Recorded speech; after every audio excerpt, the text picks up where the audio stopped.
شادی کے کئی سال بعد ابا اور بھائی اس کے گھر آ رہے تھے۔ وہ بہت خوش تھی، کئی پکوان تیار کیے تھے، مشروب بنائے تھے، خوشی سے پھولی نہیں سما رہی تھی۔ اللہ اللہ کر کے انتظار کی گھڑیاں ختم ہوئیں۔ وہ بڑے شوق سے ان کو بیٹھک ڈرائنگ روم میں لے کر آئی۔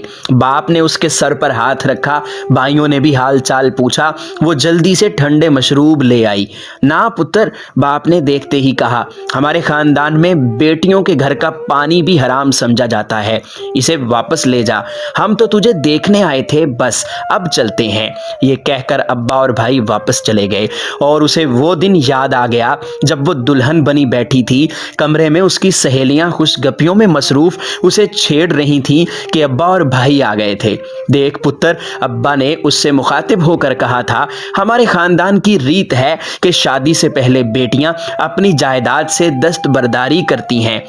لے پتر، تو بھی اس کاغذ پر سائن کر دے، اور پھر اس سے دستبرداری کے کاغذات پر دستخط کروا لیے گئے تھے۔ اور اب وہ چپ چاپ کھڑی یہی سوچتی رہ گئی کہ یہ کیسی ریت، کیسا رواج ہے کہ بیٹیوں کے گھر کا پانی پینا تو حرام ہے، پر ان کی جائیداد کا حصہ ہڑپ کرنا حلال ہے۔